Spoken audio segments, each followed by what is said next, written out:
les salutations de notre Église. Donc, on se réjouit beaucoup aussi de pouvoir vivre de temps en temps des connexions avec d'autres églises. Et on a déjà eu l'occasion de recevoir une fois Olivier qui est venu prêcher chez nous. Et puis, en tout cas, ouais, on est une petite communauté d'une vingtaine d'adultes sur la ville de Lens, dans le Pas-de-Calais. Donc, on est de l'autre côté de la frontière, pas très loin de chez vous, mais voilà. Alors, nous, en ce moment, on a la joie d'un confinement. Et je ne sais pas si, quand je vous dis Actiris, le forum, si ça vous parle. En France, nous, on a Pôle emploi. Et avec la crise sanitaire, on s'est rendu compte là, que le chômage a bien augmenté encore. On est arrivé à 9%. En Belgique, c'est peut-être un tout petit peu moins, mais ce n'est pas très loin. Mais quelle tristesse pour ceux qui vivent sans emploi, sans but, sans perspective professionnelle, sans moyen de pouvoir s'assumer. Peut-être que parmi nous, ce matin, certains souffrent de cette situation. Et ce matin, je voudrais vous parler d'une offre d'emploi qui a attiré mon attention. Cette offre, c'est « Cherche nombreuses personnes motivées, prêtes à travailler dans mon vignoble et prendre soin de mes vignes. CV inutile, aucune tenue particulière exigée, salaire très important, inestimable même. » Et cette annonce est parue dans l'Évangile selon Matthieu, il y a 2000 ans, et elle est toujours d'actualité, et donc je voudrais qu'on puisse la lire ensemble. Alors, Matthieu, chapitre 21, versets 28 à 32. Qu'en pensez-vous? Un homme avait 2 fils. Il s'adressa au premier et lui dit « Mon enfant, va travailler aujourd'hui dans ma vigne. » Il répondit « Je ne veux pas. » Mais plus tard, il montra du regret et y alla. Le père s'adressa à l'autre et lui dit la même chose. Ce fils répondit « Je veux bien, Seigneur. » Mais il n'y alla pas. Lequel des deux a fait la volonté du Père? Ils répondirent le premier.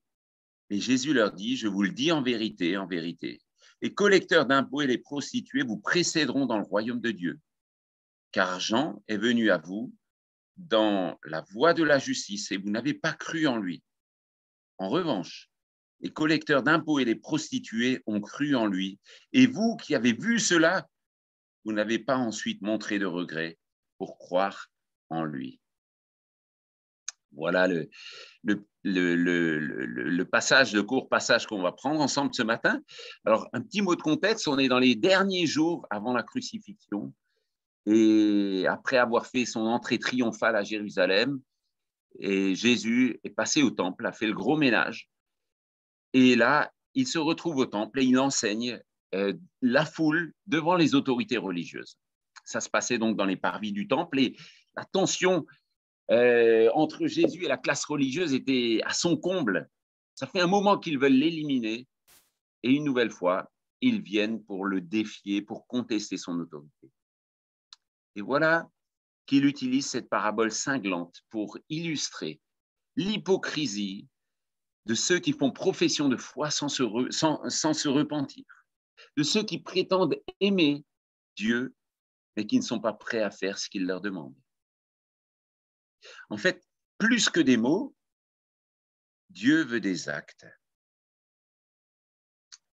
Dieu cherche des gens qui sont prêts, réellement prêts à renoncer à eux-mêmes, à leur vie de péché, pour s'attacher à Dieu, pour se préoccuper de ses intérêts, pour l'aimer, le suivre, le servir. Et avant de m'arrêter sur la réaction des 2 fils, je voudrais m'arrêter sur celui qui les sollicite, le Père.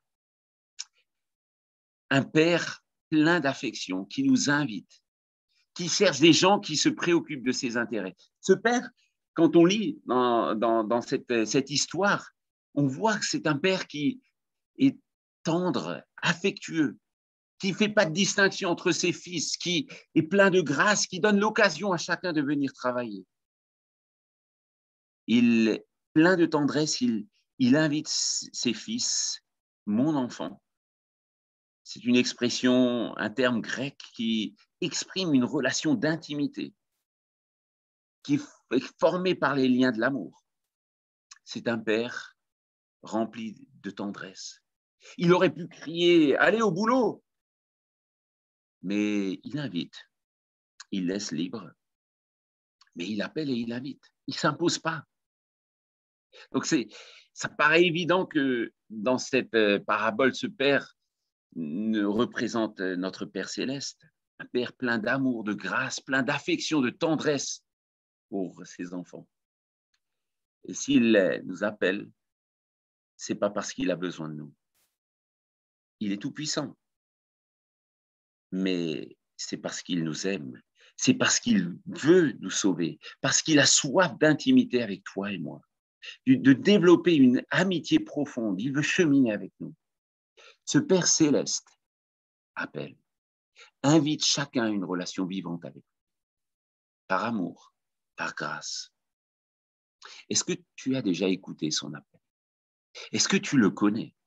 Est-ce que tu vis cette relation d'intimité avec le Père céleste?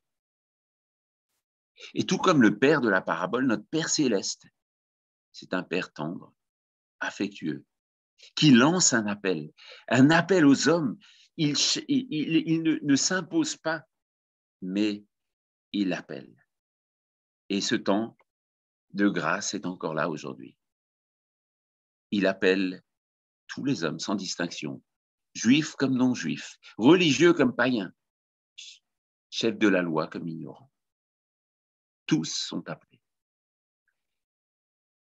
Et le contrat qu'il propose nous offre un salaire incalculable, un trésor insondable, inépuisable, la vie éternelle, la paix avec Dieu, le repos. Combien donneraient pour pouvoir, donneraient toute leur fortune pour pouvoir vivre cette paix intérieure? Ce Dieu puissant, saint, nous invite à travailler avec lui. Et cette parabole est un rappel, un appel à la raison qu'il nous lance, qu'il lance à ceux qui sont loin de lui, qu'il lance à ses opposants, un appel à la repentance. Alors, je voudrais en venir aux deux fils. Les deux fils, dont l'un était rebelle, mais qui finit par se repentir, l'autre, c'est ceux qui représentent ceux qui prétendent obéir, mais qui font preuve de rébellion. Et Jésus donne précisément cette parabole aux pharisiens parce qu'ils se considéraient comme ni rebelles, ni pécheurs. Alors, le premier fils, un fils rebelle, mais qui se repent. Le premier fils, vous avez vu sa réaction. J'ai pas envie. Alors, notre dernière, quand elle était petite, elle avait même pas 1 an. J'ai vérifié hier avec mon épouse. Elle avait même pas 1 an. Elle disait déjà, j'ai pas envie. Pas envie. On disait, Anouk, viens. Pas envie. Anouk, on va au lit. Pas envie. Anouk, maintenant c'est l'heure de manger. Pas envie. C'est bien ancré au fond de nous. Pas envie. Et ce fils dit, pas envie. Peut-être qu'il était fatigué, peut-être qu'il avait un poil dans la main, peut-être qu'il était en froid avec son père. Ce qu'on sait, c'est qu'il n'avait pas envie d'y aller. Ce fils s'oppose à l'appel que le père lui lance, parce que ça implique des sacrifices. Ça implique de quitter sa position personnelle, de quitter son confort, de se préoccuper non plus de ses propres affaires, mais de se préoccuper des affaires du père. Ce fils, il a un avantage, il est honnête. Mais on peut être honnête et complètement à côté de ses pompes. Et heureusement que l'histoire ne s'arrête pas là, parce que ce fils a pris d'emblée un mauvais départ, mais après avoir répondu de la sorte, il commence à ruminer, à se sentir mal à l'aise, à avoir mauvaise conscience, et il prend soudainement conscience de sa rébellion, de son insoumission. Et il n'en reste pas là. Parce que c'est une chose de prendre conscience d'un péché, et c'en est une autre de changer. Et d'une manière générale, les gens savent quand ce qu'ils font n'est pas bien. Par contre, de là à changer, c'est une autre paire de manches. Et vous avez remarqué combien vite, quand on est pris en faute ou à défaut, on a tendance à se justifier, à s'excuser, à trouver toutes sortes de responsabilités chez les autres. Mais ce fils va plus loin. il reconnaît son péché, sa rébellion, et il se repent. Il n'en reste pas là. Parce que dans la repentance, il y a un changement d'attitude qui est manifesté et qui nécessairement s'accompagne d'actes concrets. Et la preuve, c'était que ce n'était pas juste des paroles en l'air, c'est qu'il passe à l'action. Il fait demi-tour, il obéit à son père, il se rend dans la vigne pour y travailler. Chers amis, nos actes doivent confirmer nos paroles. Sinon, c'est de la tromperie. Et dans cette parabole, Jésus nous parle donc de repentance et il appelle tous à la repentance pour faire la volonté de Dieu. Et si nous ne trouvons pas le chemin de la repentance dans nos relations interpersonnelles, on est en danger. Si on ne trouve pas le pardon dans nos couples seront en danger. Si on ne vit pas le pardon dans nos familles, avec les enfants, quelle souffrance! De la même manière, même dans nos églises, si nous ne vivons pas de cette repentance avec simplicité, on est en danger. Parce qu'on quitte ce qui est bon, ce qui plaît à Dieu, ce qui lui est agréable. Avons-nous déjà répondu à cet appel de Dieu? Avons-nous déjà fait demi-tour? Et pour nous qui peut-être avons déjà répondu à cet appel, est-ce qu'on reste dans cette humble attitude de repentance? Quand est-ce que, par exemple, pour la dernière fois, nous nous sommes repentis? Les amis, le Seigneur nous place devant nos responsabilités. Il y a le deuxième fils. C'est un fils qui prétend obéir, mais qui est profondément rebelle. Oui, mon Seigneur, j'y vais, nous dit la semeur. Oui, Seigneur, j'y vais tout de suite, me dit Parole vivante. Quel modèle! Il ne bronche pas. Il répond immédiatement, j'y vais. Peut-être même qu'il donne sa réponse en hochant de la tête, pieusement. On peut être qu'en admiration devant ce genre de personne. Pas une hésitation, un oui franc, massif. Ce serait un bon chrétien. En tout cas, il commence mieux que le premier. Pas d'opposition. Les choses sont belles. Le problème, c'est que ça ne s'arrête pas là. Et en fait, si ça s'arrête là, précisément là, c'est qu'à part dire oui, il n'a rien démontré. Et la suite démontre au contraire l'état spirituel du deuxième fils. Derrière de belles apparences, il y avait une profonde rébellion. Il prend de beaux engagements, mais jamais il les met en pratique. Et on peut vraiment avoir de bonnes intentions sincères, mais ça ne suffit pas si ce n'est pas suivi d'actes précis. Attention aux bonnes intentions. Il y a un proverbe profane qui dit « Le chemin de l'enfer est pavé de bonnes intentions ». Ça veut dire qu'il ne suffit pas de décider d'agir. Il faut passer à l'action. Jésus ne veut pas de belles paroles, il veut des actions. Il nous appelle, il appelle ses auditeurs à être responsables devant lui. Jésus n'a jamais cherché un bon public. Il n'a jamais cherché des auditeurs, il cherche des disciples. Des gens qui le suivent, qui veulent faire la volonté de Dieu. Vous vous souvenez de cette parole du Seigneur en Matthieu 7 qui dit « Ceux qui me disent Seigneur, Seigneur n'entreront pas tous dans le royaume, mais celui-là seul qui fait la volonté de mon Père qui est dans les cieux. » Quelqu'un disait « C'est pas parce que tu viens au culte, à l'église, que ça fait de toi un chrétien. » Et de la même manière, c'est pas parce que tu vas au McDo que ça fait de toi un hamburger. Et c'est une réalité. C'est pas parce qu'on rejoint un groupe duquel on se sent proche, où on se sent bien accueilli, que ça fait de nous des chrétiens. Ce fils est sur une voie de garage. Il soignait ses apparences. Mais Dieu, on ne le trompe pas. L'homme regarde à ce qui frappe les yeux, l'Éternel, lui, connaît notre cœur. Et donc ce fils représente une grande partie du peuple d'Israël de l'époque, en particulier les responsables religieux qui disaient que ils faisaient la volonté de Dieu, ils pensaient être dans le vrai, dans le droit chemin. Ils pensaient vivre la saine doctrine pleinement. Jérémie nous rappelle que le cœur est tortueux plus que tout. Il est incurable. Qui peut le connaître? Moi, l'Éternel, j'explore le cœur, j'examine les reins pour traiter chacun conformément à sa conduite et au fruit de ses agissements. Donc cette parole a une application bien concrète pour nous. On peut venir dimanche après dimanche au culte, pratiquer une religion, mais avoir le cœur loin du Seigneur. Et quand le cœur est éloigné, il n'y a qu'une pratique stérile qui ne porte pas la vie en elle. Et donc l'appel du Père se fait clairement entendre. Mon fils, donne-moi ton cœur. C'est là l'obéissance que Dieu demande, une vie radicale, entière, pas juste de nos lèvres, mais une vie consacrée. Pensez donc qu'une jeune fille ne se marierait jamais à un homme qui lui promet que 90% de son amour et 10% pour quelqu'un d'autre. Non, ça ne marche pas. L'amour ne peut pas tolérer d'adultère. Jésus nous veut entièrement.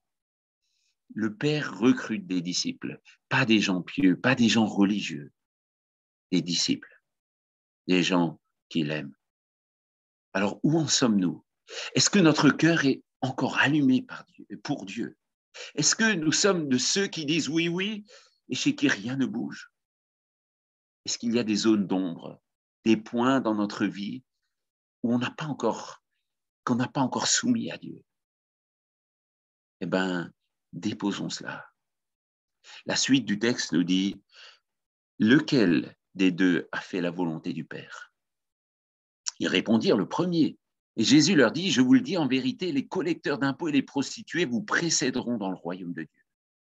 Car Jean est venu à vous dans la voie de la justice et vous n'avez pas cru en lui. En revanche, les collecteurs d'impôts, les prostituées ont cru en lui, et vous qui avez vu cela, vous n'avez pas ensuite montré de regret pour croire en lui. Et donc, dans cette parabole que Jésus donne aux pharisiens, il met complètement en lumière les dangers de l'hypocrisie. Il met cet accent sur la repentance. Parce qu'un des chemins les plus larges qui mènent à la perdition, c'est la religion humaine. C'est de penser qu'on peut y arriver par nos propres moyens, par nos propres efforts. On peut mener une vie juste sans passer par la repentance. C'est absolument faux. Ne pas se repentir, ça veut dire être devancé dans le royaume de Dieu par les prostituées et les publicains. Parce que les publicains et les prostituées, les pécheurs notoires, étaient à l'image du premier fils, qui, eux, ne se sont pas précipités dans un premier temps pour obéir à la prédication de Jean-Baptiste. Jean-Baptiste prêchait, souvenez-vous, la repentance. Mais plus tard, ces gens-là se sont repentis et ont cru en Jésus et l'ont suivi. Les prostituées, les publicains n'étaient pas meilleurs que les pharisiens. Bien au contraire, eux se savaient coupables, mais ils ont cru. Les pharisiens, eux, se voyaient justes. Ils avaient besoin de rien. Ils n'ont pas voulu se repentir. Eux, qui prétendaient connaître et aimer Dieu, ils sont passés complètement à côté d'une vraie relation authentique avec le Père céleste. Ils ont refusé de se repentir, malgré le fait qu'ils aient la transformation de vie de tous ces pécheurs notoires devant eux. Ils n'ont pas cru. Que les choses soient bien claires, on n'est pas sauvé par ce qu'on fait, mais c'est ce qu'on fait qui va démontrer qu'on est sauvé ou non. Et donc, prenons bien garde que ce second fils ne vienne pas illustrer notre vie. Mais je voudrais maintenant vous amener vers le troisième fils de l'histoire. Vous l'avez sans doute vu. Ce troisième fils, c'est un fils qui obéit et qui se soumet pleinement à la volonté du Père. Le troisième fils, c'est celui qui parle. C'est le fils bien-aimé du Père, celui en qui le Père a mis toute son affection, Jésus-Christ. Le Père céleste lui a posé cette question. Mon fils, veux-tu aller travailler au salut de l'humanité entière? Il y a ces humains que j'aime, qui se perdent dans leur révolte, leur péché. Et ce troisième fils a dit, oui, Père, j'irai. Et il y est allé. Romains 5, verset 8 nous dit, voici comment Dieu prouve son amour envers nous. Alors que nous étions encore des pécheurs, Christ est mort. Ce fils bien-aimé du Père a vécu l'obéissance parfaite, la soumission volontaire, par amour pour le Père. Jésus a dit, le Fils de l'homme est venu non pour être servi, mais pour servir et donner sa vie en rançon pour beaucoup. Il a accepté de descendre travailler dans cette vigne et ça lui a coûté la vie. Quelques jours plus tard, les pharisiens et les chefs religieux vont s'associer aux Romains et vont le tuer. Il a donné sa vie pour nous. Il s'est donné pour faire de nous ses frères, des enfants bien-aimés du Père, pour nous libérer de l'esclavage du péché, de cette juste condamnation qu'on méritait tous. Pensez-y un instant. En voyant notre situation humaine désespérée, ce Fils n'a pas hésité un instant à quitter sa position glorieuse céleste pour prendre la condition du serviteur, prendre cette position de serviteur. Et Jésus a été d'accord de s'offrir pour toi, pour moi, de prendre sur lui la condamnation, la séparation d'avec le Père, pour que nous puissions vivre une vie de relation avec Dieu. Jésus, sa nourriture, c'était de faire la volonté du Père. Quel exemple pour nous! Regardez cet amour. Et à l'approche des fêtes de Pâques qui arrivent, méditez donc sur cet amour. Franchement, est-ce que ce n'est pas suffisamment convaincant pour qu'on s'arrête dans notre résistance et qu'on puisse lui obéir et travailler dans sa vigne? Le comte de Zinzendorf, en 1700, enfin qui a vécu dans les années 1700 à 1760, était un noble allemand issu d'une famille puissante et privilégiée. Et un jour, dans sa jeunesse, à 19 ans, il a découvert le tableau de Domenico Fetti, Ecce Homo. On peut passer la diapo suivante. Un portrait de Jésus qui portait une couronne d'épines. Et cette image du Christ souffrant l'a profondément ému. Parce qu'en bas du tableau, l'artiste avait écrit les mots que Jésus aurait pu adresser à chacun d'entre nous. J'ai fait tout cela pour toi. Et toi, que fais-tu pour moi? Et Zinzendorf a ressenti une impression profonde à la lecture de ces mots. Je sentis, dit-il, que je n'avais pas grand-chose à répondre à cette question. Et je suppliais le Seigneur de placer devant moi ce qu'il désirait que je fasse pour lui, puis de m'accorder la force dont j'avais besoin.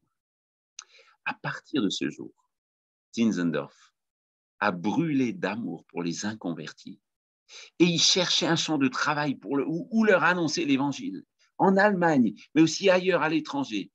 Et en 1760, quand Zinzendorf est mort, 226 missionnaires étaient déjà partis dans 28 pays du monde entier, soit environ 8 missionnaires par année qu'il a envoyés. Quel changement! Pour Jésus, sa nourriture, c'était de faire la volonté de son Père. Le Père plein d'affection continue encore aujourd'hui à appeler. Viens, viens. Est-ce que ça te nourrit toi aussi de faire la volonté du Père? Jésus dit, travaillez non pour la nourriture périssable, mais pour celle qui subsiste pour la vie éternelle, celle que le Fils de l'homme vous donnera. Alors, mes frères et sœurs, venons à lui. Déposons nos doutes, nos résistances, en sachant que c'est à son amour sacrificiel qu'on résiste quand on ne vient pas. Arrêtons de nous battre contre lui. Il a tout donné pour toi. Il a tout donné pour que nous puissions vivre une relation avec Dieu. Alors, abandonnons-nous à lui, soumettons-nous à lui, dans un joyeux engagement à répondre à cette offre d'emploi. Il a donné sa vie pour toi. Le Père appelle. Mon enfant, va travailler dans ma vigne. Je termine là. Auquel de ces deux fils ressemblons-nous actuellement? Où en sommes-nous avec Dieu? Est-ce qu'on est déjà en train d'œuvrer joyeusement avec lui ou est-ce qu'on est encore en train de batailler, de lui résister? Est-ce qu'on est peut-être encore rentré dans des habitudes de fonctionnement où il n'y a plus de place pour la repentance? Parce qu'on est convaincu qu'on est bien, qu'on fait la volonté de Dieu de toute façon, mais en réalité, si loin de lui. Venons au pied de la croix et restons-y. Ne nous éloignons pas. Vivons notre vie au service de sa majesté, des pécheurs réconciliés qui engagent leur vie entière à appeler d'autres pécheurs à la réconciliation avec Dieu. Que Dieu vous bénisse, vous encourage à vivre dans l'obéissance à sa volonté. Amen. Amen.